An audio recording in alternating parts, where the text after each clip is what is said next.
저는 한국전자기술연구원이라고 하는 그 연구기관에서 왔습니다. 연구기관도 요즘에 뭐 AI 이슈 뭐 바로 받고 있고요. 특히 저희는 제조 쪽에 대한 그런 연구들을 좀 하고 있는데요. 뭐 시간이 많지 않으니까 제가 딱 10분만 하겠습니다. 그 정도면 괜찮을지 모르겠네요.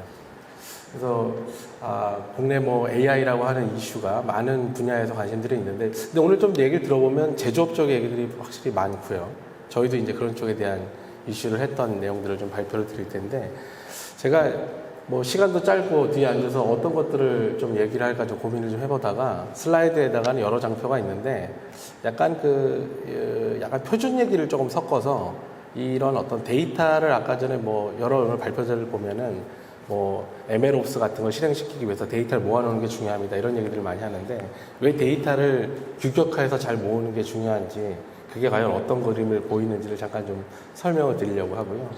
사실은 이제 이 슬라이드 하나면 다 되거든요. 그래서 이 슬라이드 하나만 설명해도 되는데 재미가 없으니까 뒤에 이제 조금 더 몇 장을 더 설명드리도록 하면서 마치려고 하는데요.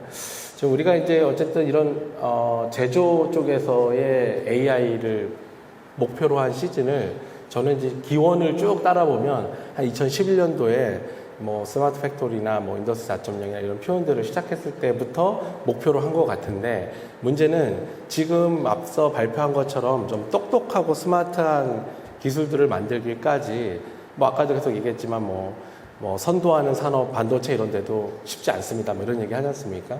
근데 이제 왜 그런가를 놓고 보면 결국은 규격화되지 않은 데이터가 문제라는 거죠. 그리고 앞으로도 그게 이제 계속적인 이슈고, 그래서 그런 그림들이 이슈화된 거는 꽤 오래됐고요. 꽤 예전부터. 그래서 데이터 규격을 어떻게 만들고 어떻게 효율적으로 다양한 도메인에 있는 사람들의 니즈와 뷰포인트, 뭐 그런 모델들을 갖다가 섞어놔야지만 그게 어느 수준에서 실제 제대로 된다 이런 건데, 뭐 가독성이 좀 떨어지네요. 근데 어쨌든 저기 큰 그림만 보시면 인더스트리 4.0이라는 표현이 나온 2011년도에도 그와 같은 이야기들이 있었고, 그래서 그것들을 어떤 규격으로 만드는지에 대한 얘기들이 있었습니다. 2020년도에 들어서 우리가 좀 그것들을 좀 더 명확한 규격에 대한 얘기들을 좀 표준화도 좀 완성이 되고 그런 작업들이 있었고, 그러면서 이제 디지털 트윈이라는 이슈들이 2021년도, 22년도 그 이후에 이제 뭐 최근에 얘기하는 매뉴팩처링 X 이런 표현들을 하는데, 근데 결국은 이제 이런 것들을 큰 도메인에서 보면 아까도 뭐 이제 너무 AI로 올라가면 많이 중복되니까 요 아래쪽에서 보면 결국은 수많은 제조 데이터를 끌어올려서 규격화해서 잘 저장하자 뭐 이렇게 이제 할 수 있고, 그런 저장된 거 안에서 패스를 찾는 게 굉장히 중요한데, 그게 요즘에 표현하는 어찌 보면 DX의 방향이 메인이라고 저는 봅니다. 그래서 결국은 다양한 데이터들을 규격해서 저장하자. 그것들을 과거에는 한 애플리케이션이 한 시스템하고만 연결이 됐는데 앞으로는 이제 오케스트레이션 해야 된다는 거죠. 여기에 나오지 않은 수많은 AI 애플리케이션들까지 연결을 하려면 그런 게 필요하다는 얘기고, 그러다 보니까 하위단에 어떻게 그걸 규격하지? 그래서 혹시 그 제조 쪽에 관심 있으신 분들은 뭐 AAS라든지 Asset Admission Shell 같은 표현이 나오는 겁니다. 이 규격이 완성된 건 2020년 들어서나 된 거고요. 최근에 이제 이슈를 받고 있는 거고요.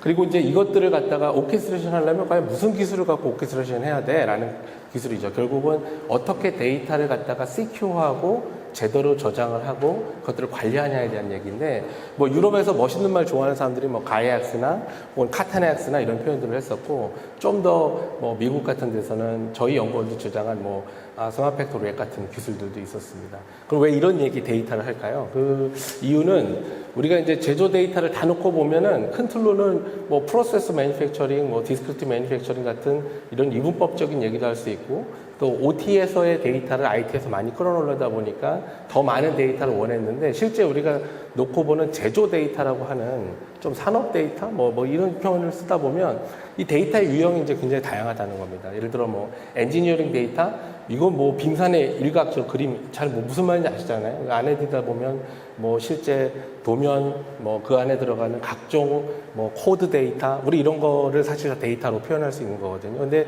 일각에서는 이제 어떤 스마트 제조나 AI 얘기할 때 다 커넥티드 된 월드 위에 있는 일각 데이터만 보는 경향이 있어요. 상위 데이터. 그래서 로봇이 어떤 데이터를 뽑아냈어요. 장비가 어떤 데이터를 뽑아냈어요.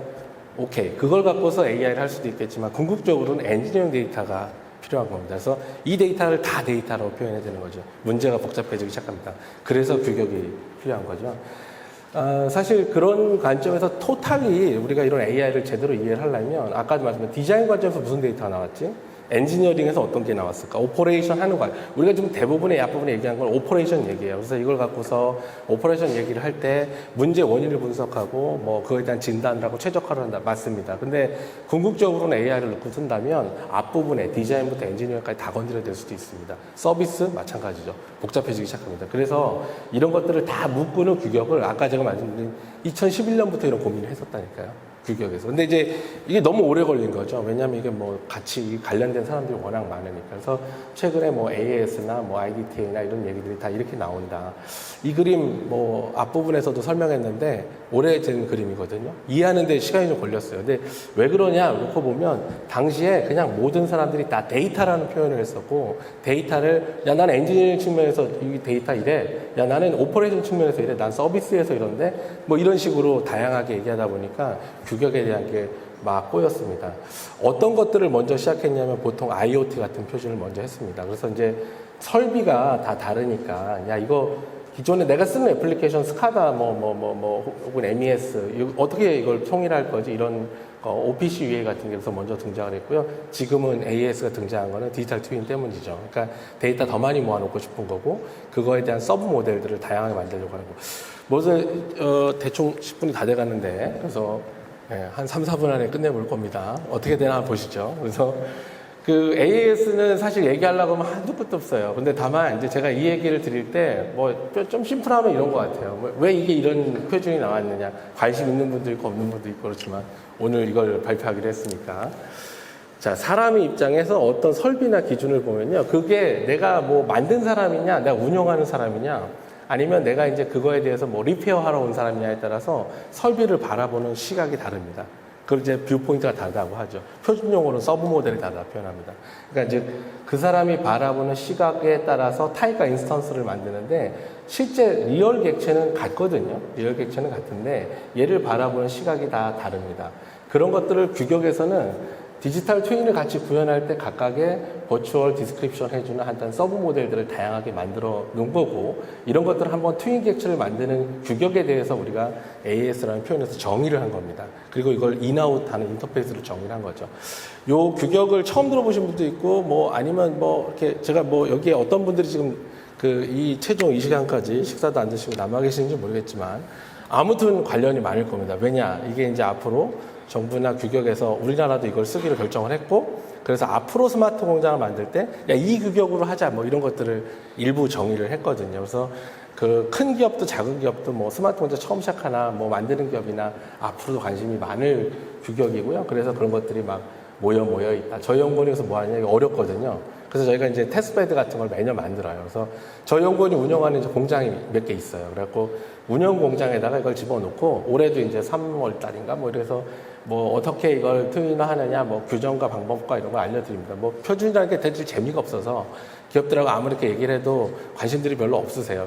여기 투자하는 분이 별로 없으니까요. 그래서 어쨌든 그 라인이 잘 돌아가는 거를 확인하고 그거 하려면 뭐 툴들 이런 게 필요하거든요. 그래서 뭐 그런 거. 그리고 실제 제조 라인을 모 대기업, 중소기업하고 같이 협력하는 어떤 라인이 있어서 거기다가 이제 저희가 이렇게 생긴 이게 뭐 델타 로봇이라고 부르는데 이 로봇을 만드는 공정에 들어가는 암 엔드 이펙터 메인필드에 들어가는 라인에 저 규격들을 적용을 하고 그걸 기반으로 데이터 수집을 하는 작업을 했습니다. 그래서 뭐 데이터를 디자인부터 엔지니어링부터 생산하는 과정, 운영 과정, 그다음 리페어하는 과정을 저런 규격의 데이터를 기반으로 디자인 과정의 최적화, 생성 과정의 최적화, 오퍼레이션 과정의 최적화, 나중에 메인터넌스나 리페어는 어떻게 사용하는지 이런 것들을 만든 게 있고 그 서브 모델들을 그 기업들하고 이제 배포하고 가리키는 코스가 있습니다. 이거 그래서 결론적으로 그런 거 어떻게 합니까? 그러면 저희 연구원이 이제 그래서 R&D 지원하는 프로그램이 있습니다. 그래서 같이 저희하고 이런 것들을 해볼 수 있습니다. 구축형이고요. 막 공장에 있는 설비 데이터를 규격화하고 데이터를 꺼내서 그걸 기반으로 룰 기반의 이제 오늘 뭐 많이 나왔던 AI 기법들을 동원하는 사업들을 하고요. 일부 조금 어렵지만 좀 큰 사이즈 기업이 나 그 우리 밑에 1, 2차 협력사 있는데 같이 해볼 방법 없어? 그런 사업도 일부 준비된 게 있습니다. 그 외에도 최근에 저희가 23년 7월에 산업 AI 얼라이언스라고 하는 형태로 해서 국내에 그래도 뭐 꽤 큰 기업들이 많이 참여했습니다. 그래서 오늘 행사를 주최한 협회들도 같이 좀 참석을 해주셔서 여러 기업들하고 이제 이런 규격들을 이게 뭐 좋다고 뭐 이렇게 장도 아니고 담가 놓을 수는 없잖아요. 얘기를 해야 되잖아요. 그래서 이제 이런 것들 큰 기업들하고 혹시 뭐 퍼뜨려 볼 생각 없느냐, 같이 해볼 수 없겠습니까? 이런 얘기들을 했고, 그래서 뭐 좀 관심이 있으셔서 이런 것들에 대해서 뭐 플랫폼도 만들고 뭐 기타 등등 합니다.